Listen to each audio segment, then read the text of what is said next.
அன்பு astrology channel உங்களை அன்போடு வரவேற்கிறது.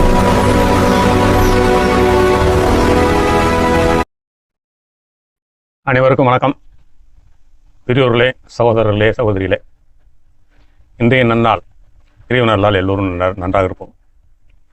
நாம் ஒவ்வொரு முறையும் இன்றைய நன்னாள் என்று வீடியோ எடுப்பதற்கு முன்பு கடவுளை வேண்டிக் கொள்வது வழக்கம். இன்றைய நன்னாள், இன்று தேதி மே 4ஆம் தேதி. இந்த 4ஆம் தேதியை நாம் வாழ்க்கையில் ஒரு மறக்க முடியாத நாளாக அமைந்துவிட்டது. காரணம் என்னவென்று உங்களுக்கே தெரியும். மீண்டும் சொல்கின்றேன், நடப்பதெல்லாம் நன்மைக்கே, இறைவனர்களால் எல்லோரும் நன்றாக இருப்போம். இப்பொழுது நமது ஜாதகத்தில் மிகவும் மர்மமான மற்றும் சவாலான பாவம் எதுவென்றால் இது 8ஆம் பாவம் தான். இந்த 8ஆம் பாவம் உபநட்சத்திரம் ஒரு கிரகம் அமையும் போது அது நம் வாழ்க்கையில் எதிர்பாராத திருப்பங்களையும் சில நேரங்களில் கடுமையான எச்சரிக்கைகளும் கொடுக்கின்றன. நான் பொதுவாக பாருங்க, 3ஆம் பாவம் மனம் அப்படிங்கிறத பற்றி அதிகமாக வீடியோ போடுவேன். இப்போ அதே நேரத்தில் 8ஆம் பாவத்தை பற்றி நம்ம அதிகமாக வீடியோ போட வேண்டிய சூழ்நிலை இருக்கும். லக்னத்திலிருந்து 3ஆம் பாவம்ங்கிறது இது, 8ஆம் பாவம்ங்கிறது இது ஒவ்வொரு லக்னத்துக்கு மாறும். இந்த அமைப்புகள் மனதோடு சேர்ந்த, நம் உடலோடு சேர்ந்த ஒரு ஆன்மாவும், சூரியன் என்பது ஆன்மா, லக்னம் என்பது ஆன்மா, சந்திரன் என்றால் உடல், லக்னமும் ராசி நிலையும் சேர்ந்து குறிப்பிட்டு தசாபுதியாக நடக்கக்கூடிய தொகுப்பு தான் இது. இதை நாம் இந்த 8ஆம் பாவத்தை பற்றி கொஞ்சம் வலியுறுத்தி சொல்வது காரணம், நம்முடைய ஜாதகத்தில் எது எப்படி இருக்கிறது என்பதை நன்றாக ஆராய்ந்து தெரிந்து கொண்டு அதன் வழியில் நாம் வாழ்க்கையை கடைபிடித்தால் நாம் பெரிய பள்ளத்தில் விழுகாமல் கவனமாக இருப்பதற்கு ஒரு முன்னெச்சரிக்கை தான் ஜோதிடம், வேறொன்றுமே இல்லை.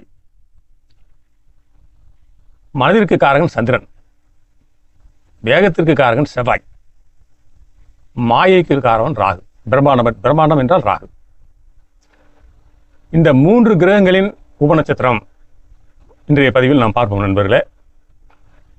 சந்திரன், செவ்வாய், ராகு அனைத்து கிரகங்களும் ஒன்றாக போட்டால் அதிகமான பெரிய நீளமான வீடியோவாக ஆகிவிடுகிறது. அதனால் இந்த 3 கிரகங்களை பார்ப்போம். இந்த 3 கிரகங்கள் என்பது, இப்பொழுது கிரகம் என்பது 9. ஆனால் இந்த 3 கிரகங்கள் மட்டும் சந்திரன், செவ்வாய், ராகு என்பது, ராகுக்கு சொந்த வீடு இல்லை, சந்திரனுக்கு சொந்த வீடு இருக்கிறது, செவ்வாய்க்கு இது ரெண்டும் சொந்த வீடு, மேசம் விருச்சகம். இது ஆதிபத்திய வீடு என்று அழைப்பார்கள். அந்த வீட்டை நம்ம எடுக்கக்கூடாது. அடுத்து உங்கள் லக்னத்திற்கு ராசி கட்டத்தில் கிரகங்கள் அமர்ந்திருப்பதை மட்டும் பார்த்து நாம் பலன் சொல்லக்கூடாது. என் வீடியோ பார்ப்பவர்கள், என்னுடைய நண்பர்களும், என் மனதிற்கு பிடித்த பெரியோர்களும் ராசி கட்டத்தில் உள்ள கிரகங்களை பார்க்காதீர்கள். ஒரு மாதம் 45 நாள், 1.5 வருடம், 2.5 வருடம் ஒரு கிரகம் இருக்கும். எத்தனை கோடி மக்கள் பிறக்கின்றார்கள் அதே லக்னத்தில். அத்தனை பேருக்கும் ஒரே பலன் செய்யுமா? சற்று சிந்தித்து பாருங்கள். அந்த கிரகம் அந்த வீட்டிலேயே தான் இருக்கும், மாறவே மாறாது. அதற்கு அடுத்து இப்பொழுது மேசத்தில் லக்னமாக வைத்துக்கொண்டால் 8ஆம் வீடு விருச்சகம். இந்த வீட்டில் ஒரு கிரகம் இருக்குமானால் அந்த கிரகம் அந்த வீட்டில் இருப்பதை வைத்து பார்க்காமல் அந்த வீட்டில் கேட்டை, அனுசம், விசாகம் என்ற 3 நட்சத்திரம் உள்ளது நண்பர்களே. இந்த நட்சத்திரத்தில் தான் அந்த கிரகம் இருக்கும். நாம கையில சதுரமாக ஒரு கோடு போட்டு கட்டத்தை எழுதி அதுக்குள்ள கிரகம் இருக்குன்னு சொல்லிட்டு இருக்கோம். வானமண்டலத்தில் பல கோடி மைல்களுக்கு அப்பால் இருக்கக்கூடிய கிரகங்கள். கொஞ்சம் சிந்திச்சு பாருங்க. அது எப்படி நம்ம முன்னோர்கள் சித்தர்கள் சொன்னாங்கன்னா, 27 நட்சத்திரம், அஸ்வினி, பரணி, கார்த்திகை, ரோகிணி, மிருகம், திருவாதிரை, புனர்பூசம், பூசம், ஆயிலம், மகம்பூரம், உத்திரம், அஸ்தம், சித்திரை, சுவாதி, விசாகம், மனசம், கேட்டை, மூலம், புராடம், உத்திராடம், திருவோணம், அவிட்டம், சதயம், பூராட்டாதி, உத்திரம், லேவதி. இந்த 27 நட்சத்திரங்களை யாரும் பார்ப்பதில்லை. அதில் இந்த லக்னத்திற்கு 8ஆம் இடம் என்பது இந்த வீடு, கேட்டை, அனுசம், விசாகம், இந்த நட்சத்திரம் இருக்கிறது அல்லவா. இந்த நட்சத்திரங்கள் அனைத்தும் 51 நிமிடம் அதே நட்சத்திரத்தில் இருக்கும் கிரகம் 51 நிமிடம் லக்னம் உதயமாகும் போது இருக்கும். அந்த 51 நிமிடத்தில் நீங்க எந்த நேரத்தில் பிறந்தீர்களோ அதை பொறுத்தான் உங்கள் வாழ்க்கை இருக்கும். அந்த 51 நிமிடத்தில் உள்ளாக இருக்கிற 9 உபநட்சத்திரங்கள் தான் உபநட்சத்திரம் என்பது. இப்பொழுது நாம் சந்திரனை பற்றி பார்ப்போம். இப்பொழுது இந்த 3 கிரகங்கள் 8ஆம் பாவ உபநட்சத்திரமாக வந்தால் அவை என்னென்ன விபரீதங்கள் பொதுவான பாதிப்புகளும் ஏற்படுத்தும் என்பதை கேபி ஜோதிட விதிகளின்படி விரிவாக பார்க்க போகிறோம் நண்பர்களே. வீடியோவை பொறுமையாக தனிமையில் இருக்கும்போது பாருங்கள். உங்களுக்கு என்டர்மெண்ட்டுக்காக எனக்கு வீடியோ போட முடியாது. உங்களுக்கு விசிப்பது விட்டு உங்களுக்கு அள்ளி கொடுக்கும், குட்டி கொடுக்கும் அப்படின்லாம் நான் சொல்ல மாட்டேன்.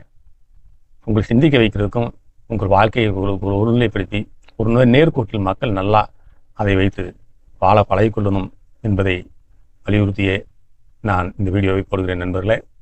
பொறுமையாக பாருங்கள் ஃப்ரீயாக இருக்கும்போது. இப்போ பொதுவாகவே லக்னம் என்பது நீங்கள் லக்னம் என்பது நீங்கள். நாம் 2ஆம் பாவத்தை என்ன சொல்வோம்? குடும்பம், தனம், வாக்குன்னு சொல்லுவோம். அதே மாதிரி ஒவ்வொரு பாவத்திற்கும் ஒவ்வொரு வீட்டிற்கும் ஒவ்வொரு தன்மை இருக்கிறது. இந்த 8ஆம் வீட்டிற்கு என்று ஒரு தன்மை இருக்கிறது. அது அஷ்டமஸ்தானம் என்று கூறுவார்கள். அஷ்டமஸ்தானம் என்றால் 8வது வீடு, 8ஆம் பாவம் என்று அர்த்தம். இந்த 8ஆம் பாவம் என்பது ஒரு மனிதனுடைய வாழ்க்கையில் எதிர்பாராத நடக்கக்கூடிய அத்தனை விஷயங்களையும் குறிக்கும். அதே நேரத்தில் ஒரு வலி, வேதனை, பிரச்சனைகளை குறிக்கக்கூடியதுதான் இந்த 8ஆம் வீடு. எல்லோருக்கும் ஒரு 8ஆம் வீடு இருக்கும். அதில் ஒரு கிரகம் இருக்கும், அதில் ஒரு நட்சத்திரம் இருக்கும், அந்த நட்சத்திரத்தில் ஒரு உபநட்சத்திரம் இருக்கும். இப்பொழுது 8ஆம் வீட்டை பற்றி பார்த்தால் புத்தி பேதளித்தல் முதல் சட்ட சிக்கல் வரை சொல்லலாம். விபத்துகள் மூலம் எதிர்பாராத மாற்றங்கள் வரை சொல்லலாம். இந்த கிரகம் 8ஆம் பாவத்தில் காட்டும் வித்தைகளை வித்தியாசமாக இருக்கும். கண்டுபிடிக்கிறது ரொம்ப கஷ்டம். ஆனால் இதை கண்டு நீங்கள் பயப்பட தேவையில்லை. இந்த பலன்கள் எப்போது நடக்கும்னா 8ஆம் பாவத்தின் நட்சத்திரத்திலோ உபநட்சத்திரத்திலோ நீங்கள் பிறக்கும்போது ஒரு கிரகம் இருந்து திசை நடத்தினாலோ புத்தி நடத்தினாலோ இந்த பிரச்சனைலாம் இருக்கும். இப்போ நம்ம பொதுவாக 8ஆம் பாவத்தில் உள்ள கிரகங்கள் நின்ற நட்சத்திரத்தில் உள்ள உபநட்சத்திரம் சந்திரன், செவ்வாய், ராகுவாக இருந்தால் என்ன செய்கிறார் நம் வாழ்க்கையில் அவர்களுடைய குடிப்பினை என்ன இருக்குது என்று பார்ப்போம் நண்பர்களே. தவறாமல் முழு வீடியோவும் பாருங்கள். உங்கள் வாழ்க்கை பயணத்தை விழிப்புணர்வோடு அமைத்துக் கொள்ளுங்கள் நண்பர்களே. 8ஆம் பாவம் என்றாலே மக்கள் பயப்படுவார்கள். பயப்பட தேவையில்லை. விழிப்புணர்வதற்காகத்தான் இந்த வீடியோ நான் போடுவது. சந்திரன் 8ஆம் பாவத்தில் உபநட்சத்திரமாக அமைந்தால் மனமாற்றங்களும் ரகசிய சிந்தனைகளும், 8ஆம் பாவம் என்பது ரகசியம், சந்திரன் என்பது மனம். 8இல் சந்திரன் இருப்பவர்களுக்கு தேவையற்ற மனக்குழப்பங்கள் அல்லது ரகசிய திட்டங்கள் எப்போதும் ஓடிக்கொண்டே இருக்கும். எதையும் ஆழமாக சிந்திக்கும் ஆற்றல் இவர்களுக்கு உண்டு. நீங்கள் பிறக்கும்போது 8ஆம் இடத்தில் இருக்கிற சந்திரனை பார்க்கக்கூடாது. 8ஆம் இடத்தில் சந்திரன் உபநட்சத்திரமாக வர வேண்டும். அதே போன்று மனநிலை மற்றும் சுயநினைவு பாதிப்புகள். சந்திரன் மனதிற்கு காரகன் என்பதால் 8ஆம் பாவம் வலுவிழக்கும் போது புத்தி பேதளித்தல் அல்லது சில நேரங்களில் சுயநினைவு இழக்க கூடிய சூழ்நிலைகள் ஏற்படும். அடிக்கடி ஞாபகம் மறதி, அதே மாதிரி சக்தி குறைவு, ஞாபக சக்தி குறைவு போன்ற காரணங்களால் அன்றாட செயல்களில் பாதிப்பு வர வாய்ப்புண்டு. அதே போன்று உடலில் உள்ள நீர் சத்து குறைதல். சந்திரன் என்பது நீர் கிரகம். நீர் சம்பந்தமான நோய்களில் பாதிப்பு ஏற்படலாம் நண்பர்களே. குறிப்பாக இது போன்ற 8ஆம் பாவ உபநட்சத்திரமாக இருக்கும்போது ஜலத்தால், அதாவது தண்ணீரால் கண்டங்கள் ஏற்பட வாய்ப்புள்ளதால் நீர்நிலைக்கு செல்லும் போது மிக எச்சரிக்கையாக இருக்க வேண்டும். படிப்பில் போதிய கவனம் செலுத்த முடியாமல் போவது அல்லது கல்வியில் ஞானமின்மை போன்ற நிலைகள் உருவாகலாம். சரியான நேரத்தில் சரியான முடிவுகளை எடுக்க முடியாமல் சிந்தனை செயல்கள் அற்றையும் தடுமாற்றம் ஏற்படும். மனக்கட்டுப்பாடு குறையும் போது அறியாமையினால் சில நேரங்களில் சமூகத்தால் அங்கீகரிக்கப்படாத அல்லது தகாத செயல்களில் ஈடுபட தோன்றும். இது போன்ற நேரங்களில் மனதை ஒருநிலைப்படுத்துவது மிக மிக அவசியம் நண்பர்களே. இப்படி சந்திரன் 8ஆம் பாவங்களோடு தொடர்பு கொள்ளும்போது இது போன்ற மாற்றங்கள் எல்லாம் தருவார். இப்பொழுது செவ்வாய் 8ஆம் பாவ உபநட்சத்திரமாக இருந்தால், நேர்களே, செவ்வாய் பகவான் என்றாலே வீரம், விவேகம் மற்றும் இரத்தத்துக்காரர். மர்மஸ்தானமான 8ஆம் பாவத்தோடு இந்த நெருப்பு கிரகம் இணையும் போது ஜாதகரின் வாழ்க்கையில் ஒரு அதிரடியான மாற்றங்கள் ஏற்படும். அவை என்ன என்பதை இப்போது பார்ப்போம். 8ஆம் பாவம் என்பது திடீர் விபத்துக்களை குறிக்கும். செவ்வாய் இரத்தத்திற்காரகன் என்பதால் 8ஆம் பாவ தொடர்பு வலுவாக இருந்தால் ஜாதகருக்கு தீ விபத்துக்கள், வாகன விபத்துக்கள், அது ரத்தம் சிதறம்படியான காயங்கள் ஏற்பட வாய்ப்புண்டு. பல நேரங்களில் இது அறுவை சிகிச்சையை வழிவகுத்துவிடும். செவ்வாய் ஆக்ரோஷமான கிரகம். 8ஆம் பாவத்தில் அவர் அமையும் போது ஜாதகருக்கு அதீத கோபம் வரலாம். சில நேரங்களில் இந்த வேகம் வன்முறை செயல்களில் ஈடுபட தூண்டும் அல்லது பிறரால் பாதிக்கப்படக்கூடிய சூழலை உருவாக்கும். ஆயுதங்களால் பாதிப்பு ஏற்பட வாய்ப்புள்ளது. எச்சரிக்கை தேவை நண்பர்களே. பூமிகாரகன் செவ்வாய் 8ஆம் பாவத்தை தொடர்பு கொள்ளும்போது நிலம் அல்லது வீடு தொடர்பான விவகாரங்களில் பெரிய நஷ்டங்கள் அல்லது சொத்துக்கள் சேதம் ஏற்படலாம். சட்டத்திற்கு புறம்பான காரியங்களால் கிரிமினல் நடவடிக்கைகள், சிறைவாசம் போன்ற கடுமையான பலன்கள் பொதுவான காரணங்களாக சொல்லப்பட்டுள்ளது நண்பர்களே. குறிப்பாக நெருப்பு மற்றும் மின்சாரம் தொடர்பான விஷயங்களில் மிகவும் கவனமாக இருக்க வேண்டும்.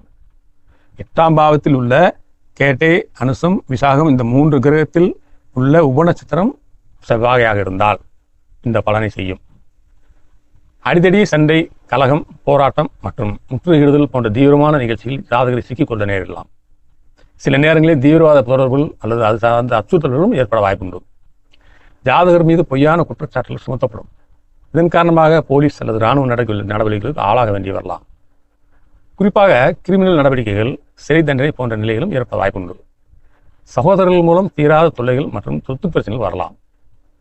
ஆயுதம் கொண்டு தாக்கப்படுதல் அல்லது கடுமையான போர் போன்ற விபத்துகளில் காயமடைதல் போன்ற விஷயங்களால் பொதுவான காரணங்களாக சொல்லப்பட்டிருக்கிறது நண்பர்களே.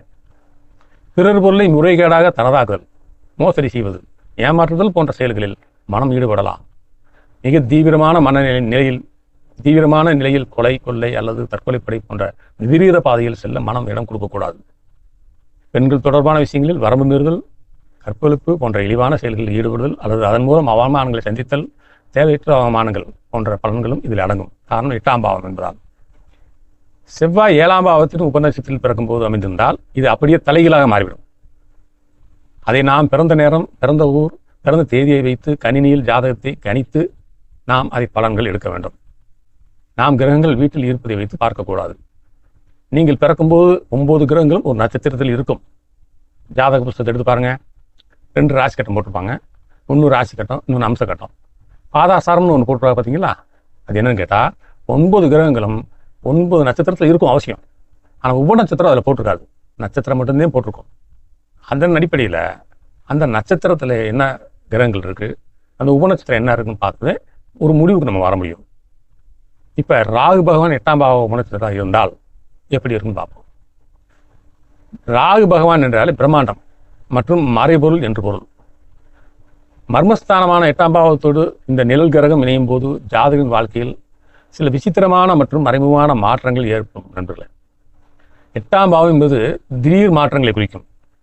உடல் நலத்தை பொறுத்தவரை மருத்துவர்களால் எளிதில் கண்டறிய முடியாத மர்மமான நோய்கள் அல்லது ஒவ்வாமை பிரச்சனைகள், இது போன்ற பிரச்சனையை ராகு தருவார். விஷக்கடிகள் அல்லது விஷப்பூச்சிகளால் பாதிப்பு ஏற்பட வாய்ப்புள்ளதால் பழைய கட்டிடங்கள் மற்றும் காடு சார்ந்த இடங்களுக்கு செல்லும்போது எச்சரிக்கையாக இருக்க வேண்டும் நண்பர்களே. ராகு என்பது வெளிநாட்டு தொடர்புகளும் ரகசியங்களும் குறிக்கக்கூடிய கிரகம். சட்டத்திற்கு புறம்பான மறைமுக தொடர்புகள், கடத்தல் அல்லது மோசடி விவகாரங்களில் ஈடுபடுவது சிறைவாசத்திற்கு வழிவகுக்கும் என பொதுவான விதிகள் சொல்லப்பட்டுள்ளது. மனதளவில் ஒரு விதமான பயம் அல்லது மாயையான தோற்றங்களை ராகு உருவாக்கும். கடுமையான சோதனைகள் வரும்போது தற்கொலை செய்து கொள்ளும் எண்ணங்களையும் இது தூண்டக்கூடும் என்பதால் மனவலிமை மிகவும் அவசியம் நண்பர்களே. இதுபோன்ற நிலைகள் இருந்தால் கட்டாயம் தியானம் செய்ய வேண்டும். காலையில் எழுந்து மன அமைதியை ஏற்படுத்துவதற்கு நாம் தியானத்தில் அமர்ந்தால் எல்லாவற்றையும் மாற்றிவிடலாம். நாம் பிறக்கும்போது ராகு பகவான் எந்த நட்சத்திரத்தில் இருக்கின்றாரோ, எந்த உபநட்சத்திரத்தில் இருக்கின்றாரோ அதை பொறுத்து மாறுபாடுகள் ஏற்படும். வெளிநாடு செல்பவர்களுக்கு அங்கே தண்டனை பெறுதல் அல்லது வெளிநாடுகளில் எதிர்பாராத குற்றச்சாட்டுகளுக்கு ஆளாகுதல் போன்ற நிலைகளும் உருவாகலாம். அந்நிய தேசத்தில் இருக்கும்போது சட்ட விதிகள் மிக கவனமாக இருக்க வேண்டும். உடல் ரீதியாக அசுத்த ரத்தம் அல்லது இரத்த குழாய்களில் பாதிப்புகள் ஏற்படும். மேலும் கார்பன் டை ஆக்சைடு தொடர்பான கோளாறுகள் அல்லது சுவாசம் சம்பந்தமான பிரச்சனைகள் உடலில் நச்சுத்தன்மை அதிகரிப்பதால் ஏற்படும். கவனமாக இருக்க வேண்டும் நண்பர்களே.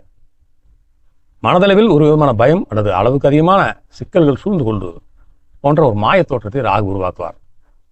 நமது ஜாதகத்தில் மிகவும் மர்மமான மற்றும் சவாலான பாவம் எதுவென்றால் அது 8ஆம் பாவம் தான். இந்த 8ஆம் பாவத்தின் உபநட்சத்திரம் ஒரு கிரகம் அமையும் போது அது நம் வாழ்க்கையில் எதிர்பாராத திருப்பங்களையும் சில நேரங்களில் கடுமையான எச்சரிக்கைகளும் கொடுக்கிறது.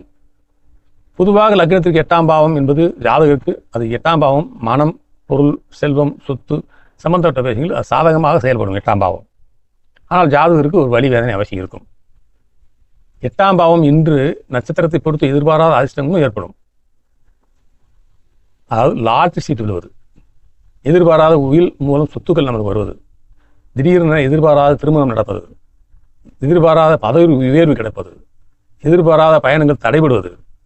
ஜாதகருக்கு ஒரு சிந்தனை செயல் அனைத்தும் ஒருவருக்கு கிரகங்களை பொறுத்து மாறுபடும்.